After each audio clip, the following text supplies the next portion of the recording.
Ustaz Abu Qawam ini adalah Mudir Rumah Quran Nurul Furqon, Depok. Sekaligus Direktur Ustaz ya? Direktur Yayasan Kota Quran? Pembina. Oh, pembina. Pembina Yayasan Kota Quran. Boleh di-follow sosmednya Yayasan Kota Quran, ada di Instagram, terus juga di YouTube-nya, YouTube channelnya Abu Qawam. Facebook Kota Quran ada Ustaz? Lagi bersih. Oke. Pada Ustadz Abu Qawam, kami persilakan dengan segala hormat yang pada hari ini akan membahas tentang tafsir surat Fatir ayat 29 dan 30. Pada Ustadz Abu Qawam kami persilakan. Baik. Bismillahirrahmanirrahim. Assalamualaikum warahmatullahi wabarakatuh. Waalaikumsalam warahmatullahi wabarakatuh. Innal hamdalillah nahmaduhu wa nasta'inuhu wa nastahdihi wa nastaghfiruh wa natubu ilaih wa na'udzu billahi min syururi anfusina wa min sayyiati a'malina may yahdihillahu fala mudhillalah wa may yudlilhu fala hadiyalah. Asyhadu an la ilaha illallah wahdahu la syarikalah wa asyhadu anna Muhammadan abduhu wa rasuluhu alladzi la nabiyya ba'dah. Allahumma salli ala Muhammad wa ala azwajihi wa dzurriyyatihi kama shallaita ala ali Ibrahim wa barik ala Muhammad wa ala azwajihi wa dzurriyyatihi kama barakta ala ali Ibrahim fil alamin innaka Hamidum Majid. Alhamdulillah, yang saya hormati Ustadz Muhammad Nurdin selaku apa ini ya? Selaku penggembira di program BTQ Online. Beliau ini adalah atasan saya dulu di Ihyaul Ummah ya. Saya ucapkan jazakumullah khairan katsiran atas undangan beliau untuk saya, sehingga saya bisa bertemu lagi bertemu untuk pertama kalinya di majelis ini ya. Dari semua nama peserta tidak ada yang saya kenal, biarpun sudah menampilkan video. Salam kenal dari saya, kecuali Ibu Hardianti Amri mungkin kalau masih yang itu ya. Kemudian juga yang saya hormati Bapak Dul Khairi ya. Salam kenal juga Pak dari saya, Abu Qawam. Nah benar ya Bu. Bu gimana Bu, kabar Bu? Ini sekalian hitung-hitung temu kangen lah ya, kita nggak ketemu lama sama Ustaz Nurdin. Saya ucapkan jazakumullah khairan katsiran kepada semua. Ini anak saya juga pada nonton tuh. Masya Allah. Jadi bedanya kita ngaji online dengan ngaji di majelis di masjid, kadangkala online itu bisa lebih formal tapi juga bisa lebih santai. Kalau misalkan kita lagi ngaji seperti ini, lagi nyimak, tiba-tiba lapar, tinggal mati aja begini ya, terus itu pergi ya. Itu adalah diantara nikmat yang Allah berikan kepada kita, bahwa di masa-masa pandemi seperti ini ya, di antara kesulitan yang mungkin kita hadapi, Allah berikan kenikmatan ya berupa belajar ngaji yang luar biasa ya. Makanya alhamdulillahirabbil alamin, segala puji bagi Allah yang telah mempertemukan kita semua di majelis ini, majelis pengajian di BTQ Online Aulia ya. Untuk yang pertama kalinya, dan secara usia masih sangat muda sekali, masih bayi ya. Kalau ibaratnya masih bayi ini benar-benar mungkin setahun ke depan masih harus disusui sama Pak Abdul Khairi ini ya. Sampai bisa jalan sendiri, sampai bisa lari-lari, bisa baca, bisa beraktivitas ya. Tetapi ini adalah sebuah awal yang bagus, sebuah awal yang baik ketika kita memulainya dengan niat yang ikhlas ya.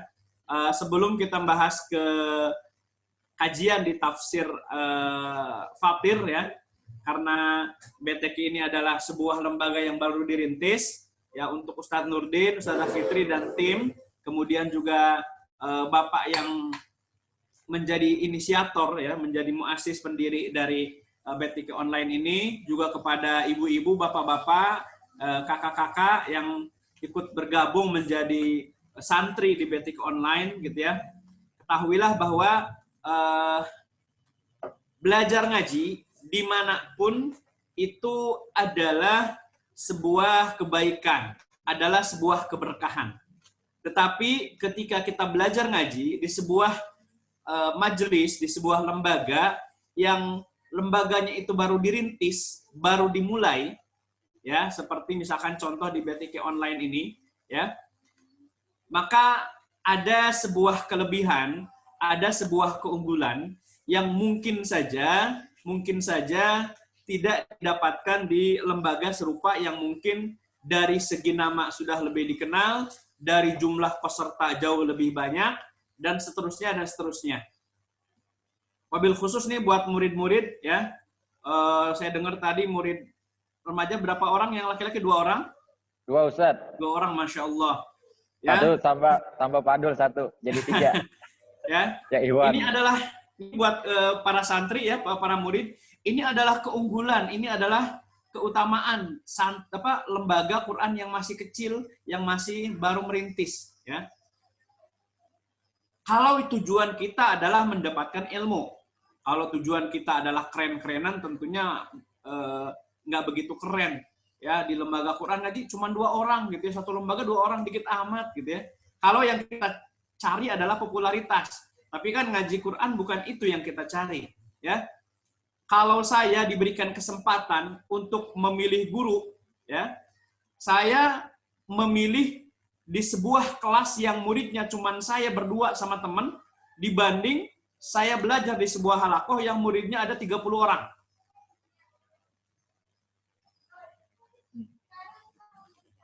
Benar ya? Apalagi untuk ngaji Quran seperti ini. Karena apa? Karena perhatian, fokus itu akan jauh lebih besar dibanding, ya. Ustaz Nurdin ini pernah ngelola lembaga yang cukup besar, ya, cukup menasional Ustaz Nurdin, ya. Satu halakoh kadangkala misalkan 20 orang, 25 orang, ya. Untuk ngaji itu 1 orang, ya, datang jauh-jauh dari tempat yang jauh, ada yang datang dari Bekasi, datang dari Bogor ke Jakarta Barat untuk ngaji, gitu ya. Karena muridnya ada 25 orang, kemudian ketika datang ngaji, kebagian jatah 5-10 menit, gitu ya. Alhamdulillah berkah. Tetapi dalam lembaga yang kecil seperti ini, misalkan siapa nih, Amar, ya. Amar, gitu ya, itu ngaji minta ke Ustaz Nurdin setengah jam, dilayanin, ya, buat antum seorang, ya, hanya buat untukmu seorang, gitu ya. Dilayanin sampai bisa, gitu ya. Bahkan ibaratnya kalau nggak ngaji di telepon, kemana kemarin nggak ngaji, gitu ya. Perhatian banget gurunya, ya. Begitu pula dengan santri-santri yang ibu-ibu, kakak-kakak juga sama, ya. Ngaji di lembaga yang muridnya masih sedikit itu adalah keunggulan tersendiri kalau yang kita cari adalah ilmu. Kalau yang kita cari adalah kualitas, ya. Guru-gurunya saya kenal persis karena pernah berjuang bareng dengan Ustazah Fitri, ya, dari tahun 2011 sampai 2019 ya. Sampai 2020, ya. Bahkan hari Jumat kemarin juga masih ketemu, beliau nganterin nasi bakar, gitu ya. Insya Allah beliau orang yang sungguh-sungguh, yang serius, dan juga komitmennya baik di dalam mengajarkan Al-Quran. Maka peluang seperti ini harus benar-benar dimanfaatkan.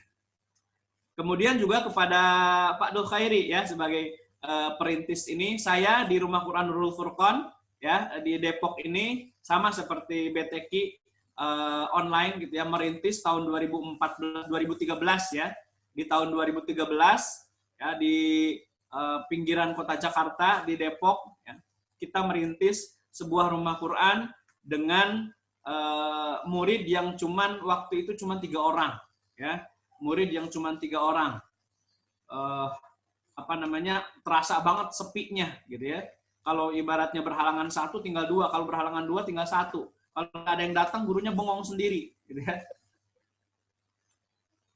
Alhamdulillah sekarang sudah berjalan 7 tahun, ya, dari 3 orang santri di awal, ya, sekarang sudah cukup banyak ya, apalagi ketika ngajinya online seperti ini ya. Ngaji online kami di RKNF online itu sudah dirintis 1 tahun sebelum pandemi ya. Sebelum pandemi, setahun sebelum pandemi kami sudah merintis pengajian online. Dari tadinya 1 halaqah 10 orang ya, kemudian bekerja sama dengan teman-teman Yuk Ngaji TKW dari Taiwan gitu ya.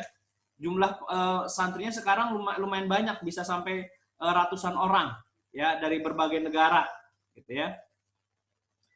Artinya kalau kita konsisten istiqomah itu akan bertumbuh dan berkembang ya. Dan Bapak yang punya RKNF, Bapak Abdul Hamid, beliau sudah wafat ya di usia 70 tahun.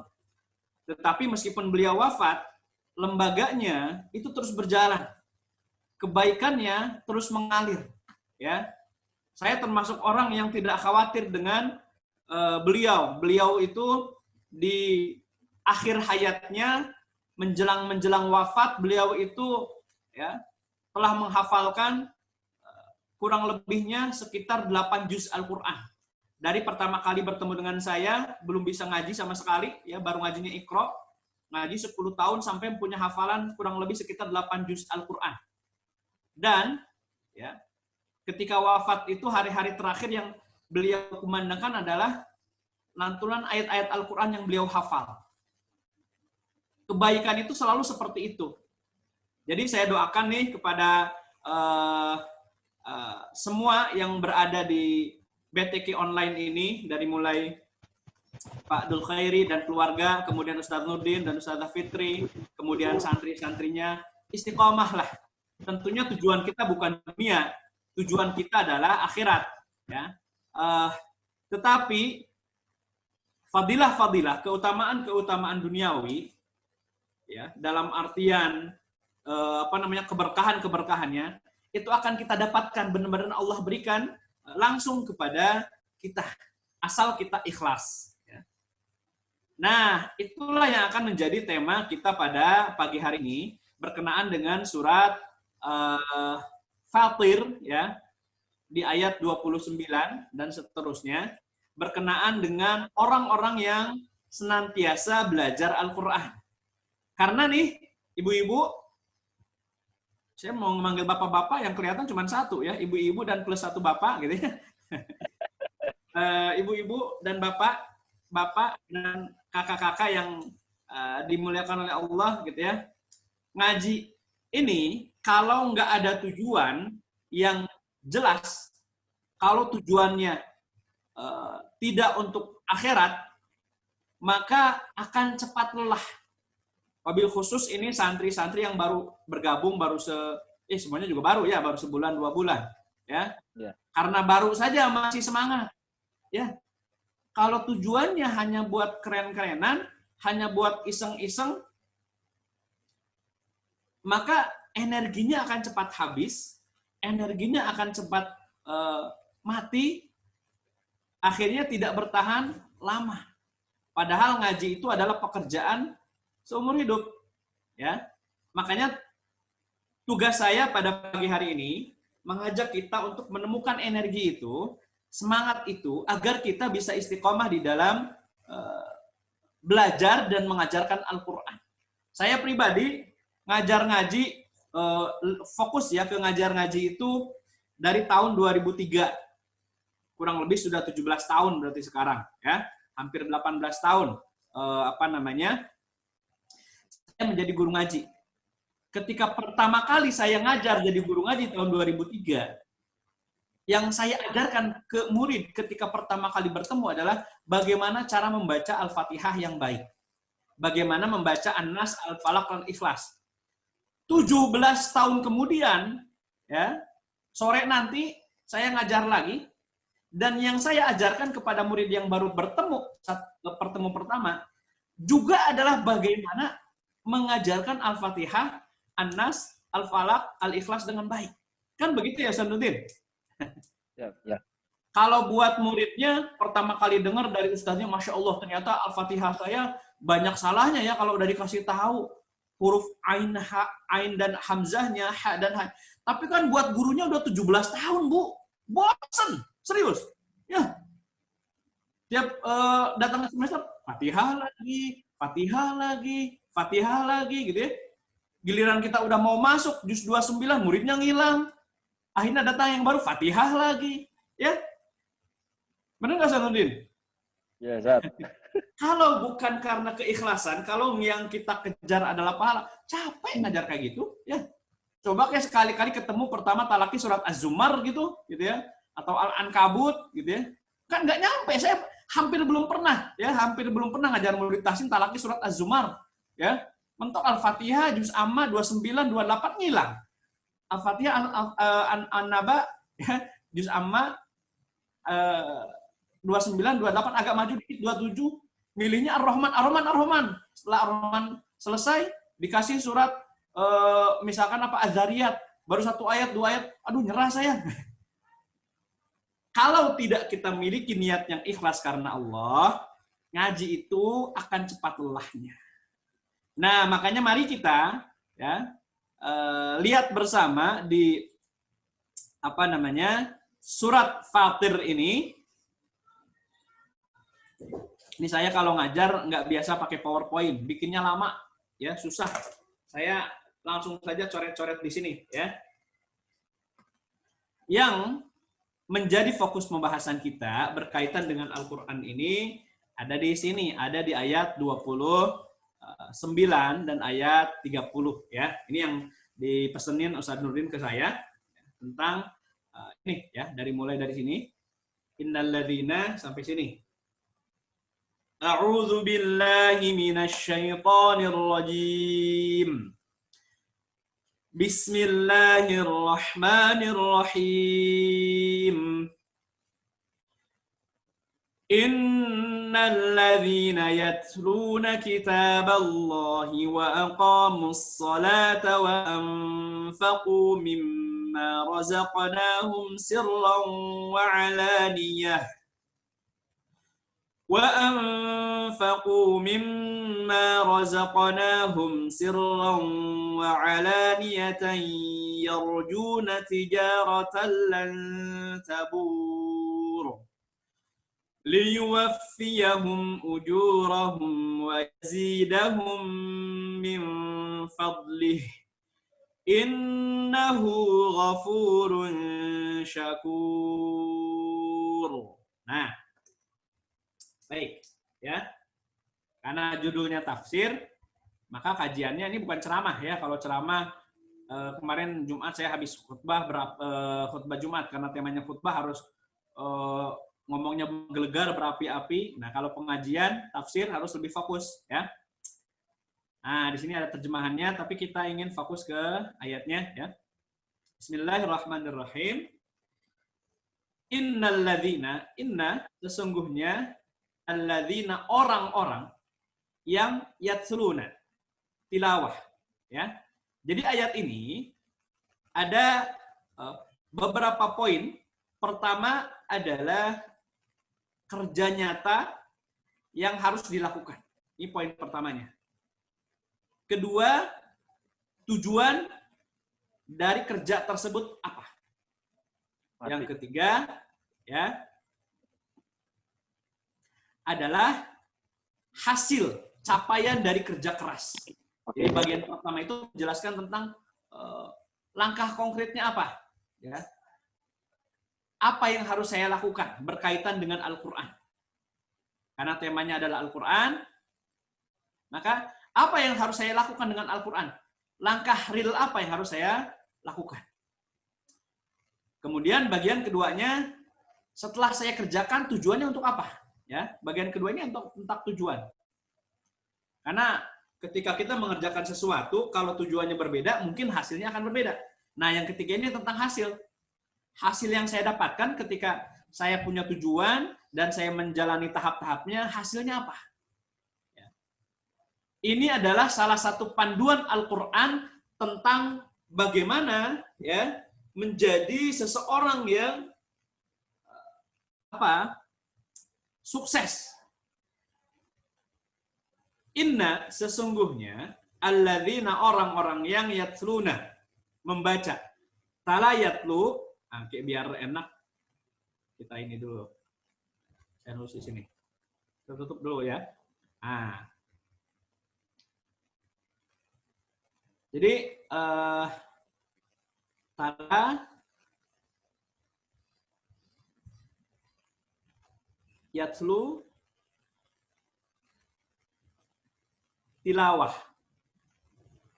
Nah, dari kata yatluna kita ambil ada kata tilawah. Nah, tilawatul Quran. Ini kalimat kata yang satu paket dengan Al-Quran. Tilawah Al-Quran. Ada lagi qiraah. Qara'a,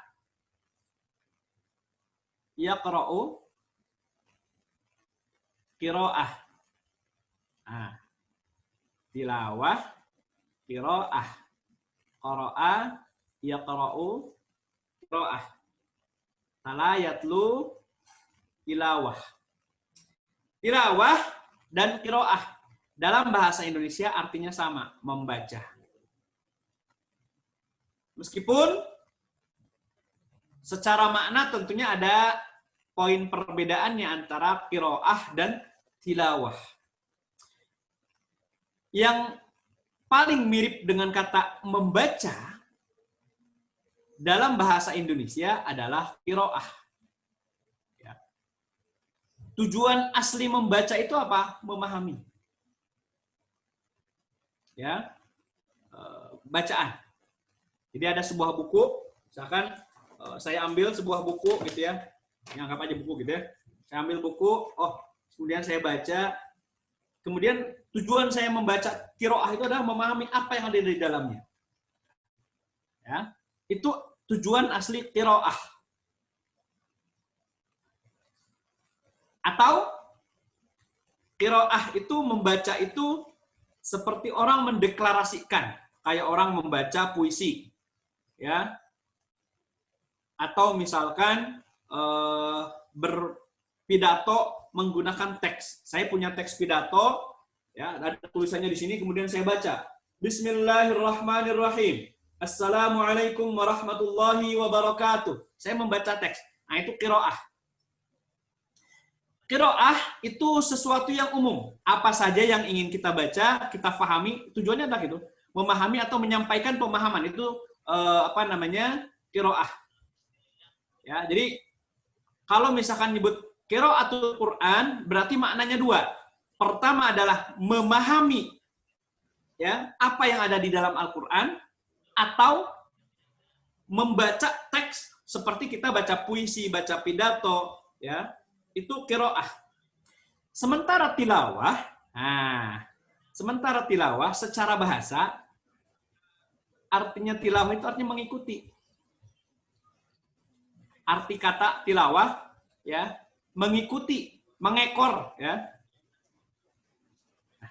Mengekor itu berarti ada sesuatu, ya, kemudian kita ada di belakangnya, itu namanya mengekor. Asal kata tilawah itu seperti itu, mengikuti. Nah, bagaimana kaitannya dikaitkan dengan Al-Quran?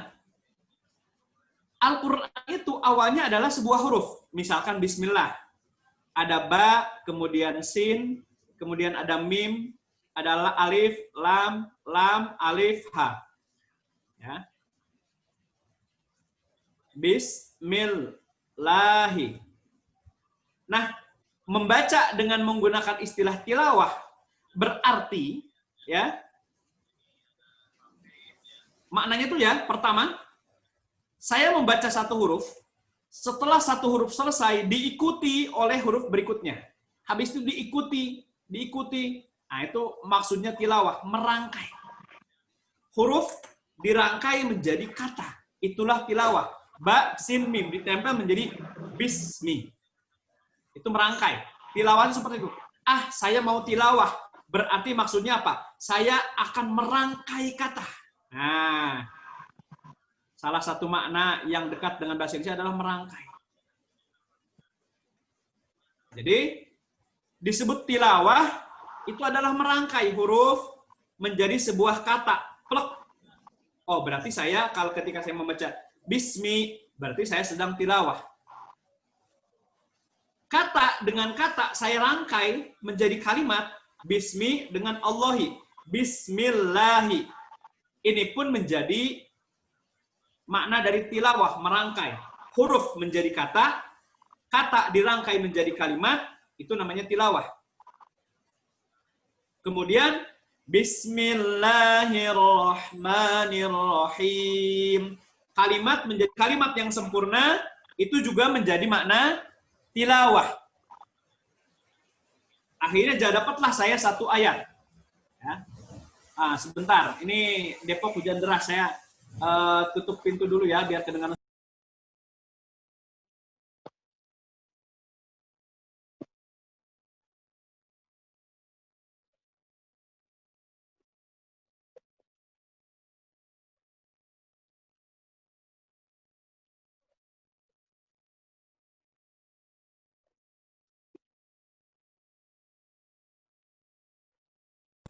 Mohon maaf. Ya. Saya lanjutkan. Jadi tilawah itu ya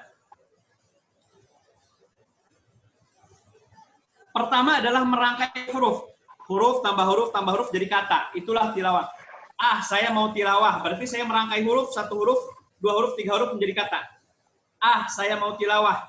Kata dirangkai, ditempel menjadi kalimat. Itu namanya tilawah. Bismillahirrahmanirrahim. Kemudian, Bismillah adalah ayat pertama. Alhamdulillah ayat kedua. Ar-Rahmanir-Rahim ayat ketiga. Saya tempelkan, saya rangkai menjadi satu surat. Itu namanya berarti saya tilawah. Bismillahirrahmanirrahim. Alhamdulillahirabbil alamin. Ar-Rahmanir-Rahim. Maliki yaumiddin. Iyyaka na'budu wa iyyaka nasta'in. Itu merangkai. Ya. Disebut tilawah adalah ketika saya merangkai kalimat menjadi ayat, ayat menjadi surat. Habis selesai surat Al-Fatihah, saya sambung dengan Al-Baqarah, Ali Imran, An-Nisa, Al-Maidah. Ketika saya nyambung, habis baca Al-Fatihah, saya baca Al-Baqarah, habis itu saya baca Ali Imran. Itu juga tilawah. Habis itu selesai satu surat, satu Quran, minal jinnati wan nas. Satu Quran selesai, itu namanya tilawah. Apakah tilawahnya sudah selesai? Belum. Karena rangkaiannya harus terus berlanjut. Setelah saya membaca, rangkaian membaca, saya sambung, ya, diikutkan dengan menghafalnya. Ya. Jadi menghafal Quran merupakan bagian dari tilawah. Ya, karena tadi tilawah itu merangkai, ya, mengikutkan. Jadi tilawah itu merangkai. Saya membaca, ya, misalkan membaca Quran, itu namanya tilawah. Tapi kalau membaca doang belum jadi tilawah karena harus ada rangkaiannya, satu paket, gitu ya, harus ditambah lagi dengan menghafal. Ya, nanti dipaket lagi dengan apa lagi, misalkan memahami. Terus kemudian dirangkai lagi dengan mengamalkan. Gitu ya. Dirangkai lagi dengan mengajarkan. Itu yang disebut dengan tilawah. Jadi kalau misalkan tilawah baru membaca saja, ya, jadi misalkan karena tadi tilawah itu artinya merangkai, ya. Rangkaian kaitannya interaksi dengan Al-Quran itu apa? Tadi, ya, ada membaca, ya, membaca dalam artian qiraah. Qiraah itu terkaitan juga dengan tahsinnya, memperbaikinya. Kemudian nanti menghafal, nanti memahami atau menafsirkannya, kemudian mengamalkannya, kemudian lagi mengajarkan. Nah, kalau saya baru sampai di titik membaca, berarti saya belum merangkai. Atau rangkaian saya belum sempurna. Kalau saya cuma menghafal doang, saya juga belum sempurna. Kalau saya cuma paham doang, ada orang yang paham tapi bacanya nggak bisa. Ada. Ada yang senang mengamalkan tentang sedekah misalkan, tapi disuruh baca Quran susahnya minta ampun. Ada ustadz yang senangnya ngajar ngaji, tapi dia malas baca Quran. Ya. Ada nggak, Ustaz Nurdin, ada nggak? Ada ustadz suka ngajarin Quran, tapi ngebaca Qurannya malas, ada nggak? Ngafal Qurannya malas, ada. Banyak, ya, banyak banget. Termasuk kita ya, Ustaz Nurdin ya. Kalau lagi lemes, tetap aja malas-malasan tuh ada aja. Ini kadang lebih rajin muridnya dibanding gurunya, ya. Kalau muridnya ada yang nanyain, sudah tilawah belum? Sudah menghafal belum? Muridnya mau ditanyain, kan gurunya nggak ada yang nanyain. Ada yang pernah nanyain, Ustaz Nurdin hari ini udah tilawah belum? Kan nggak ada, ya. Kalau cuma mengajarkan doang, belum membaca, rangkaiannya belum sempurna. Nah, disebut tilawah adalah kalau semua rangkaian ini kita rakit menjadi satu kesatuan. Itulah yang disebut dengan yatlunahu haqqa tilawatih. Nah, membaca Al-Quran dengan sebenar-benar membaca Al-Quran.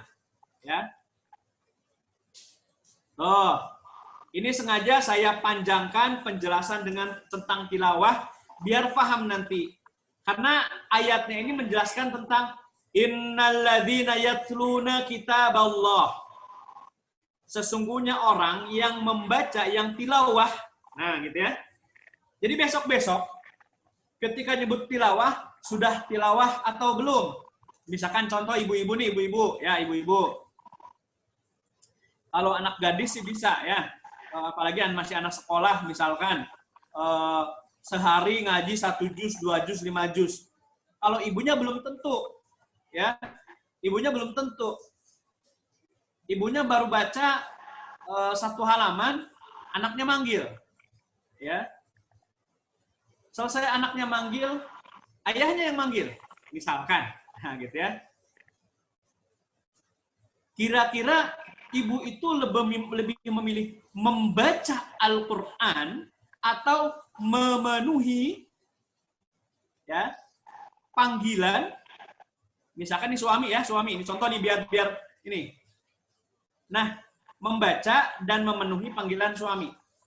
Ibu lagi baca baru dapat 1 halaman. Ya, dapat 1 halaman. Baru 1 halaman suaminya manggil. Ya. Meminta tolong, ingin memberikan sebuah amanah, tugas. Ya. Nggak usah dijelasin, banyak anak kecil di sini ya. Nah, kira-kira ibu terusin membaca atau memenuhi panggilan suami? Ya. Kalau ibu teruskan membaca, maka ibu qiraah, membaca Al-Quran. Tapi kalau ibu memenuhi panggilan suami, kenapa memenuhi panggilan suami? Ya, karena di dalam Al-Quran ada fasolihat, ya, istri yang solihah itu qanitat, ya, adalah istri yang patuh terhadap perintah suaminya selama tidak melanggar syariat. Saya ulangi, istri yang solihat itu adalah istri yang patuh terhadap perintah suaminya selama perintah suaminya tidak melanggar aturan Allah. Nah, jadi ketika si ibu baru baca 1 halaman, ya, tiba-tiba suaminya manggil. Akhirnya ibu, kalau ibu memilih membaca, berarti ibu sedang qiraah, sedang membaca. Kalau ibu sedang membaca 1 halaman, kemudian dipanggil suami dan menyambut, ibu sedang tilawah. Biarpun ibu nggak baca Quran, ibu sedang tilawah. Pahalanya, pahala tilawah. Masa memenuhi panggilan suami itu tilawah? Karena salah satu makna tilawah adalah mengamalkan. Ya, mengamalkan Al-Quran. Tadi saya lihat, kalau tidak salah di presentasinya Ustaz Nurdin ada sedikit sedekah Jumat ya? Ya, Ustaz. Sedekah Jumat. Sedekah Jumat. Ustaz Nurdin ada 2 pilihan di hari Jumat misalkan. Pilihan pertama adalah baca Yasin misalkan. Pilihan kedua adalah mendistribusikan sedekah Jumat. Ketika Ustaz Nurdin baca Yasin, maka Ustaz Nurdin sedang qiraatul surat Yasin dan tilawah surat Yasin. ketika Ustadz Nurdin mendistribusikan sedekah Jumat. Ternyata sedekah Jumatnya lumayan jauh ke planet Bekasi gitu ya. Jauh ke planet Bekasi. Kirain cuma 1 jam, 2 jam, ternyata sampai azan Jumat baru terdistribusikan semua. Memang nggak kiroah beliau, tapi beliau tilawah. Mengamalkan ayat Al-Quran. Yang mana? Nih, yang ini. Salah satu contohnya. Wa anfaqu mimma razaqnahum sirran wa alaniyah. Jadi biarpun lisannya nggak membaca Al-Quran, tapi ketika perbuatannya berkaitan dengan apa yang dikerjakan dari Al-Quran, maka pada hakikatnya dia sedang tilawah. Maka ibu-ibu yang baca Qur'annya banyak, tapi ya realisasi dari apa yang dibaca baru sedikit. Mungkin ibu itu banyak qiraah, tapi sedikit tilawah. Ya, karena hanya baru melakukan satu dari beberapa rangkaian interaksi dengan Al-Quran. Nah, di situ ya.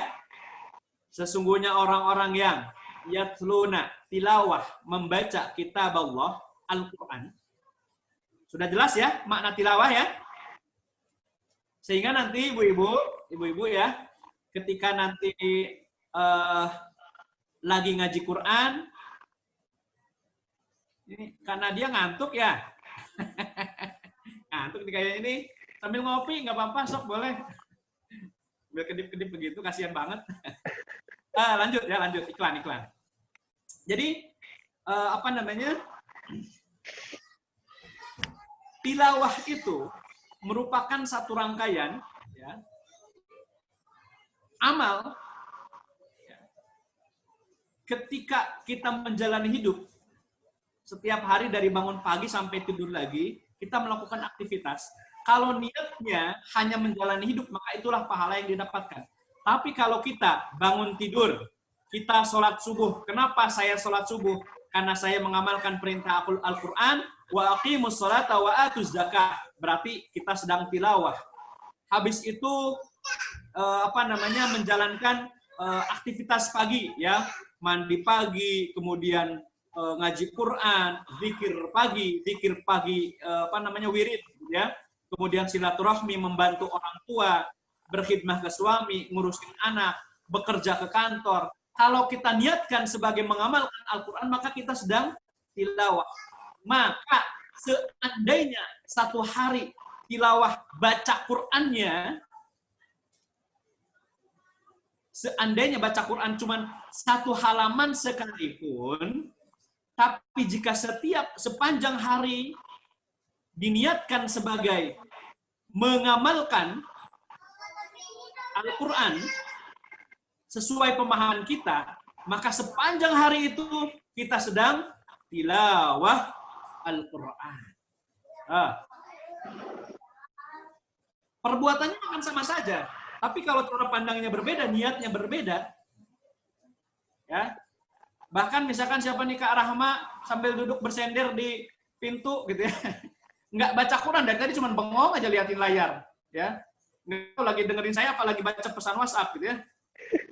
Nggak ngomong, nggak satu ayat pun dibaca. Tetapi karena niatnya adalah ta'allum, belajar, merupakan salah satu rangkaian dari belajar Al-Quran, maka pada hakikatnya sedang tilawah. Kalau niatnya adalah tilawah. Maka ini poin pertama yang harus kita lakukan adalah niat. Ya, termasuk tadi ya, misalkan Pak siapa tadi, Pak Dzul Khairi ya. Dzul Khairi ngajinya sih masih biasa-biasa aja. Baru mulai ngaji sama Ustadz Nurdin, yang sibuk ngaji sih Ustadz Nurdin ya. Ya, yang sibuk ngaji itu Ustadz Nurdin. Ya, Pak Dzul Khairi cuma memfasilitasi saja. Ya, memfasilitasi. Tapi memfasilitasi itu sama dengan orang yang, ya kalau nggak ada di fasilitas, Ustadz Nurdin mau ngajar di mana kan? Ya. Nah, makanya ketika saya membaca ladzina yatluna kitaballahi, sesungguhnya orang-orang yang tilawah, membaca Al-Qur'an. Maka mulai hari ini, mulai detik ini niatkan, ya. Ketika kita berbuat apapun, niatkan sebagai pengamalan ayat Al-Qur'an. Maka hari-hari kita, setiap detik yang kita lalui itu kita sedang tilawah Al-Qur'an. Kalau buat kakak-kakak gampang nih. Kakak-kakak pengen dapat amal besar, ngamalin Quran, tilawah Al-Quran, tapi nggak ngapa-ngapain. Contohnya, ada lagi yang tulis nyalain videonya Kak Quranisa, apa nih Quranisa? Ya, pakai kerudung, ya, pakai kerudung, menutup aurat. Menutup aurat itu kan tinggal pakai plak selesai, ya, udah selesai gitu aja ya. Tapi kalau niatnya adalah mengamalkan ayat Al-Quran, surat An-Nur, berapa lama pakai kerudung? Ya, dari tadi, dari misalkan nyalain video, sudah 1 jam misalkan. 1 jam pakai kerudung, ya, saya ulangi, 1 jam pakai kerudung, karena niatnya kan menutup, menjaga aurat. Ya, kan dilepas juga bisa aja. Banyak orang di luar sana yang nggak pakai kerudung ya. Bisa aja, tapi kenapa? Kalau saya lepas kerudung saya dosa dong. Ya. Bukan malu, tapi dosa. Kalau alasannya malu, ya pahalanya pahala malu. Tapi alasannya dosa, maka alasannya adalah alasan akhirat. Pakai kerudung 1 jam, nggak ngaji, nggak, cuman pakai kerudung doang. Maka itu menjadi pahala. Ya. Kan enak banget sebetulnya. Jadi ngamalin ayat Quran itu nggak sesulit yang kita bayangkan. Banyak perbuatan-perbuatan yang kita lakukan menjadi berpahala dan menjadi pengamalan ayat Al-Quran tanpa kita sadari. Sesederhana seorang muslimah menutup auratnya memakai kerudung, detik demi detik yang dia lalui itu adalah pahala. Saya ulangi, mengamalkan Al-Quran. Ya, tapi saya nggak tahu ayat Quran yang mana yang saya amalkan, cari. Ya, cari ayatnya tentang ayat jilbab. Cukup baca sekali, pahami, oh ini maksudnya. Maka bayangkan, kita belum sedekah, ya, kita belum haji, kita belum zakat, kita belum jihad, kita belum melakukan amal apapun, cuman pakai kerudung doang, kita sudah hari-hari kita mengamalkan Al-Quran. Yang tidak boleh itu kalau misalkan Ustaz Nudin yang pakai kerudung, ya dosa itu. Sudah dipahami tentang makna tilawah ya? Jadi agar kita termotivasi, ya, agar kita termotivasi bahwa hari-hari kita itu sebetulnya Allah jadikan sebuah keberkahan, sebuah ladang pahala yang tak terhingga, yang luar biasa. Karena apa? Karena ada cara pandang di sini. Ya. 10 menit lagi, baru mulai tilawah ini. Lanjut ya. 10 menit lagi, nanti kalau kelebihan kasih tahu ya. Nah, yang kedua, kan yang pertama tilawah ya, sudah jelas tentang tilawah. Yang kedua adalah wa aqamus shalah. Ya, wa aqamus shalah, menegakkan salat. Ini apa namanya? Dari kata aqama yuqimu iqamah. Iqamah itu artinya menegakkan. Jadi yang namanya menegakkan itu, bayangkan ini kita, gitu ya. Kemudian ini adalah sholat. Bayangkan sholat itu sesuatu yang tadinya rebahan, kemudian kita angkat, berdiri sampai tegak. Ya. Bayangkan sholat itu seperti itu, ya, seperti sesuatu yang tadinya rebahan, kemudian kita berdirikan sampai tegak, ya. Arti iqamah itu seperti itu. Iqamah itu menegakkan, jadi sesuatu yang rebahan kemudian kita bangkitkan sampai berdiri kokoh. Itu iqamah. Sholat itu Bahkan ya, sholat itu bahkan bisa berdosa kalau tidak ditegakkan dengan benar-benar tegak. Ya. Contohnya apa? Fawailul lil musallin. Terlaknat orang yang sholat. Orang yang sholat terlaknat. Gimana ceritanya orang yang sholat? Karena sholatnya ditegakkan, tapi dipermainkan. Bagaimana orang yang mempermainkan sholat? Sholat subuh sudah mepet waktu duha. Sholat duhur hampir azan asar. Sholat asar menjelang maghrib. Maghrib sama isya dijamak. Jadi sholat maghrib, sholat isya digabungkan jam 10. Ada murid saya bertanya, Ustadz, bolehkah saya menjamak sholat? Alasannya apa, Pak? Jadi saya sama keluarga ceritanya ke mall. Ya, ke mall, sekeluarga saya sama istri sama anak 3, berangkat jam 5:30. Tentunya adzan maghrib tuh. Tapi kalau sholat di mall kan nggak enak. Lagian lagi belanja, lagi asik-asiknya gitu ya. Susah bawa belanjaan dan sebagainya. Akhirnya bablas lah sampai isya. Pulang ke rumah jam 10.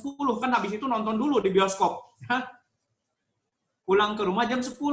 Barulah jam 10, kami sholat sekeluarga berjamaah, saya, istri, dan anak, sholat maghrib sekaligus sholat isya. Boleh atau enggak? Fawailun lil musallin. Hati-hati. Jangan sampai kita melarikan sholat. Nah, lanjut ya. Karena udah mau habis nih waktunya. Kalau kita tilawah Al-Quran, menegakkan sholat itu adalah memperhatikan waktu, tepat waktunya, masuk waktunya, rukunnya, syaratnya, semuanya diperhatikan. Yang ketiga, berinfak. Wa anfaqu, menginfakkan, mimma razaqnahum, sebagian rezeki yang kami berikan. Nah, sekarang infak. Infak, arti kata infak itu mengurangi. Ya. Harta kita 100%. Ya, ini harta kita nih 100%. Kemudian saya kurangi. Saya kasih ke Ustadz Nurdin 10%. Berarti saya berkurang, tinggal 90%. Ini namanya infak. Kemudian saya bayar hutang. Misalkan 15% hutang. Maka hutang ini termasuk infak. Karena harta saya berkurang, akhirnya saya tinggal 75%. Habis itu ya, berkurang lagi buat jajan. Ya, 50%. Yang 50% ini juga infak. Harta saya tinggal 50%. Secara makna asal, secara makna kata seperti itu ya. Arti kata infak itu mengurangi. Makanya infak itu ada istilah infak fi sabilillah. Infak di jalan Allah.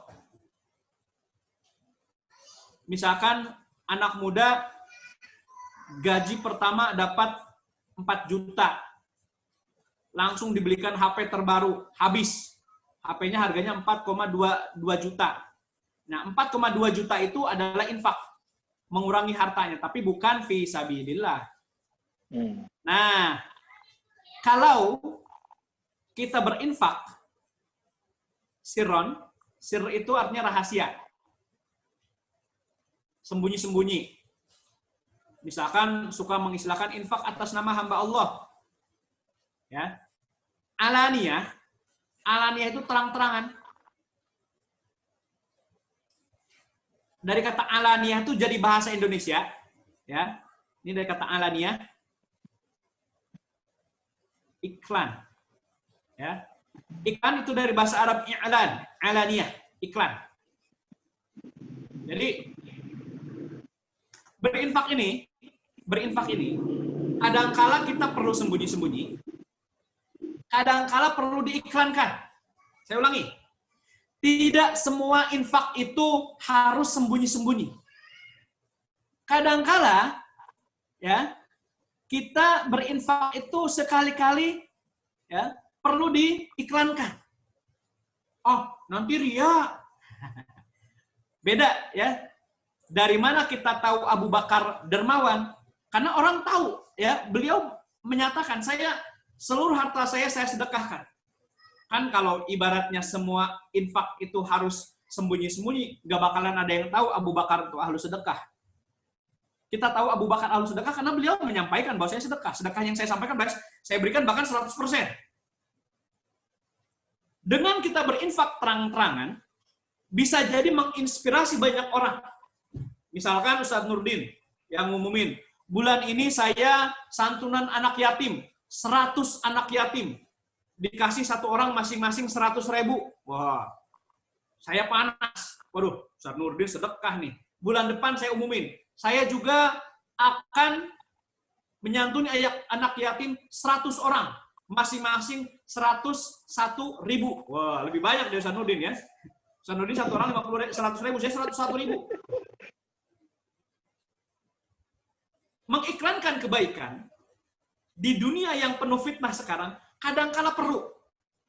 Orang mau berzina aja sekarang terang-terangan. Orang LGBT itu bangga banget. Ya, saya transgender, saya banci, misalkan saya penyuka sesama jenis, mereka bangga. Nah, makanya menginfakkan terang-terangan. Nah, yang penting terakhir. Nah, tujuannya apa? Yang penting tujuannya. Mau infak terang-terangan, mau infak sembunyi-sembunyi, ya, tilawah kita, sholat kita, infak kita yang sembunyi-sembunyi dan terang-terangan, tujuannya adalah yarjuna, berharap, tijaroh, sebuah perdagangan, lan tabur, yang tidak rugi. Maksudnya apa? Tujuan kita adalah mencari ridho Allah. Ya. Tujuan kita adalah mencari ridho Allah. Itu yang paling penting. Ya. Ikhlas. Biarpun kita infak sembunyi-sembunyi, kalau tujuannya adalah biar dianggap keren, ya, maka pada hakikatnya sedekahnya tidak karena Allah. Contohnya gimana? Sedekah yang sembunyi-sembunyi, tapi tidak untuk Allah. Contohnya begini, ya. Sedekah yang sembunyi-sembunyi tapi tidak ikhlas, dan sedekah yang terang-terangan tapi ikhlas. Contohnya sedekah sembunyi-sembunyi tapi tidak ikhlas itu begini. Saya bersedekah, saya sedekah 10 juta. Saya ngasih transfer ke Ustadz Nurdin 10 juta. Nggak ada yang tahu bahwa itu dari saya. Tapi ketika saya sedekah ke Ustadz Nurdin, saya sedekah 10 juta ke Ustadz Nurdin. Nggak ada yang tahu. Tujuannya apa? Biar saya, kan kalau misalkan saya sedekah, nanti hartanya akan berlipat ganda. Jadi saya sedekah, saya pengen punya uang 100 juta. Biar saya dapat uang 100 juta, saya sedekah 10 juta ke Ustadz Nurdin. Nanti akan berlipat menjadi 100 juta buat saya. Hati-hati nih Ustadz, ya. Kadang-kadang ada ustadz-ustadz yang menceramahkan, ibu kalau pengen kaya, sedekahnya yang banyak. Karena kalau sedekah, itu akan dilipat gandakan. Jadi tujuan jamaah untuk bersedekah adalah hartanya berlipat. Salah. Ya. Itu tidak ikhlas. Tujuan sedekah ya sedekah saja buat Allah. Ya. Karena ketika kita berinfak, ya itu tidak akan balik lagi dalam bentuk uang. Itu terserah Allah akan memberikan apa buat kita, tapi yang jelas, ya, niat kita tidak boleh untuk sesuatu yang selain Allah. Saya sedekah biar berlipat 10. Tadi saya sedekah, saya pengen punya uang 100 juta, saya sedekah 10 juta. Kalau saya pengen punya uang 1 miliar, berarti sedekahnya berapa? Oh, kalau sedekahnya cuma 10 juta, ya nggak bakalan cukup. Harus sedekahnya 100 juta. Akhirnya apa? Doakan saya pengen sedekah, biar usaha saya lancar. Sedekah saja. Jangan berharap sedekah agar usahanya lancar. Kalau sedekah agar usahanya lancar, ketika sudah sedekah, usahanya mandek, yang disalahkan sedekahnya. Saya sudah infak banyak-banyak, tapi tetap aja usahanya seret. Saya sudah sedekah banyak-banyak, saya sudah sholat tiap malam, tapi seret banget jodohnya, gitu ya. Saya sudah berdoa tiap hari, saya sudah baca Quran, ini nggak sembuh-sembuh. Saya sudah diruqyah kemana-mana, dimintain baca Quran, jinnya betah banget di diri saya, karena tidak ikhlas. Ya.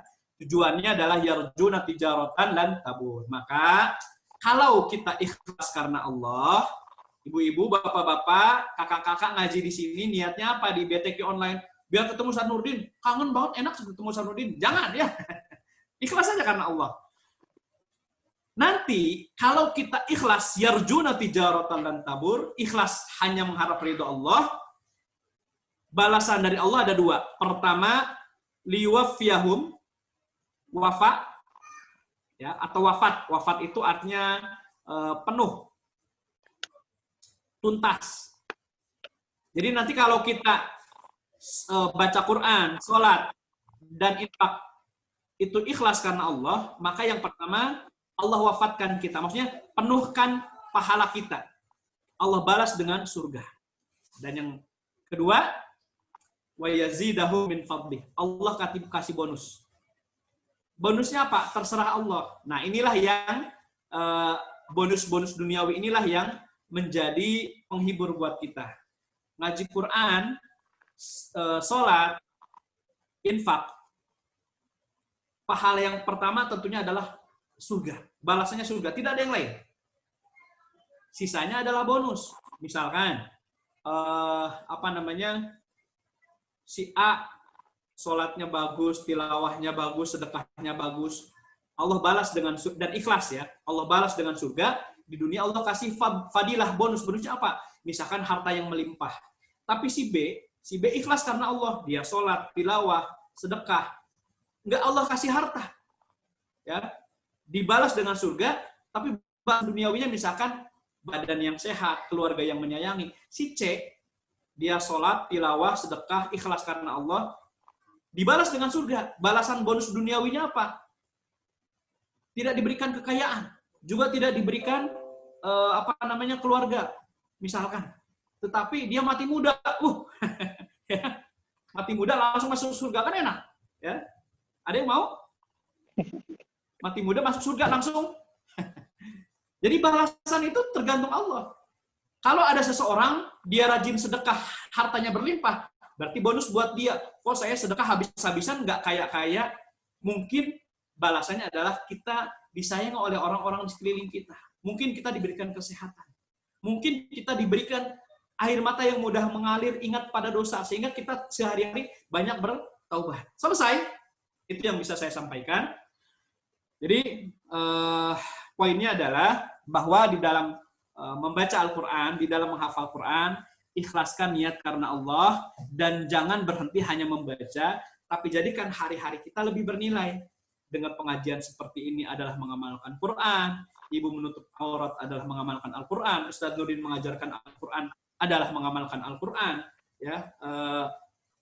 Pak Dul Khairi dan tim mendukung pelaksanaan ini adalah mengamalkan atau tilawah Al-Quran, sehingga hari-hari kita menjadi lebih berwarna. Dan jangan menyerah, sabar. Kunci membaca Quran, belajar Quran adalah sabar. Ini baru hari pertama, minggu pertama, bulan pertama. Niatkan sampai 10 tahun ke depan, ya. Cukup dari saya, jazakumullah khairan katsiran. Terima kasih banyak kepada Ustaz Nurdin dan kawan-kawan yang sudah memberikan waktunya kepada saya. Mohon maaf kalau ada kekurangan. Saya cukupkan. Billahi taufiq wal hidayah. Wassalamualaikum warahmatullahi wabarakatuh. Waalaikumsalam warahmatullahi wabarakatuh. Jazakallah khairan pada Ustaz Abu Qawam yang telah memberikan pencerahan pada kita semua. Ustaz Abu Qawam mohon izin minta tolong untuk dibacakan doa penutupnya Ustaz. Oh, boleh. Ini langsung doa nih? Langsung doa aja Ustaz. Karena setelah ini ada tes tilawah Ustaz. Oh iya, siap. Baik, kalau ini langsung ditutup dengan doa, berarti kita akhiri ya pengajian kuliah perdana ini. Mudah-mudahan ini menjadi sebuah awal yang baik, menjadi energi yang besar untuk kita menjalani proses belajar mengajar Al-Quran di BTK Aulia Online ini, dan saya doakan mudah-mudahan ini menjadi sebuah lembaga yang konsisten, istiqomah, yang berkah buat pendirinya, buat perintisnya, buat pengelolanya, buat guru-gurunya, buat murid-muridnya, buat semua masyarakat yang bisa menikmatinya, menjadi pahala terbesar, ya, menjadi anugerah terbesar yang menjadi bekal terbaik untuk masuk ke surganya Allah. Nastaghfirullahalazim, nastaghfirullahalazim, nastaghfirullahalazim. Alhamdulillahi rabbil alamin, hamdan syakirin, hamdan na'imin, hamdan yuwafi ni'amahu wa yukafi'u mazidah. Ya Rabbana lakal hamdu kama yanbaghi li jalali wajhikal karimi wa 'azimi sultanik. Allahumma salli ala Muhammad wa ala azwajihi wa dhurriyyatihi kama sallaita ala ali Ibrahim. وبارك على محمد وعلى أزواجه وذرياته كما باركت على آل إبراهيم في العالمين إنك حميد مجيد اللهم ارحمنا بالقرآن واجعله لنا إماما ونورا وهدى ورحمة اللهم ذكرنا منه ما نسيناه وعلمنا منه ما جهلناه وارزقنا تلاوته آناء الليل وأطراف النهار واجعله حجة لنا لا حجة علينا يا رب العالمين اللهم أصلح لنا ديننا الذي هو عصمة أمرنا وأصلح لنا دنيانا التي فيها معاشنا وأصلح لنا آخرتنا التي إليها معادنا واجعل الحياة زيادة لنا في كل خير واجعل الموت راحة لنا من كل شر اللهم ألف بين قلوبنا وأصلح ذات بيننا واهدنا سبل السلام ونجنا من الظلمات إلى النور اللهم يا الله اللهم أصلح لنا ديننا الذي هو عصمة أمرنا وأصلح لنا دنيانا التي إليها فيها معاشنا وأصلح لنا آخرتنا التي إليها معادنا واجعل الموت راحة لنا من كل واجعل الحياة زيادة لنا في كل خير واجعل الموت راحة لنا من كل شر ربنا آتنا من لدنك رحمة وهيئ لنا من أمرنا رشدا ربنا آتنا من لدنك رحمة وهيئ لنا من أمرنا رشدا ربنا لا تؤاخذنا إن نسينا أو أخطأنا ربنا ولا تحمل علينا إصرا كما حملته على الذين من قبلنا ربنا ولا تحملنا ما لا طاقة لنا به واعف عنا واغفر لنا وارحمنا أنت مولانا فانصرنا على القوم الكافرين فانصرنا على القوم الكافرين ربنا اغفر لنا ولإخواننا الذين سبقونا بالإيمان ولا تجعل في قلوبنا غلا للذين آمنوا ربنا إنك رؤوف رحيم ربنا آتنا في الدنيا حسنة وفي الآخرة حسنة وقنا عذاب النار سبحان ربك رب العزة عما يصفون وسلام على المرسلين والحمد لله رب العالمين. Sekali lagi jazakallah khairan pada Ustaz Abu Qawam yang telah membacakan doa untuk kita semua. Terima kasih pada para santriwan dan santriwati BTK Online Aulia Jakarta. Setelah ini kita akan ada tes tilawah untuk santri dewasa dan untuk para santri remaja. Mohon disiapkan hafalannya di hari Senin yang akan datang. Kita akhiri sama-sama dengan baca istighfar. Astaghfirullahalazim, astaghfirullahalazim, astaghfirullahalazim. Subhanakallahumma wa bihamdika asyhadu an la ilaha illa anta astaghfiruka wa atubu ilaik. Sebelum saya tutup dengan salam, saya mau foto, khawatir kelupaan nanti. Buat laporan. Nurul Abida sama yang bisa mungkin bisa dinyalakan yang belum dinyalakan ininya.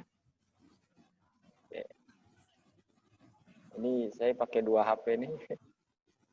Dan wajahnya 2.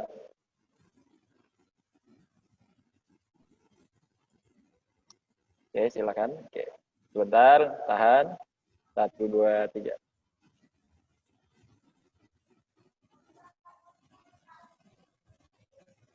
Oke, sekali lagi.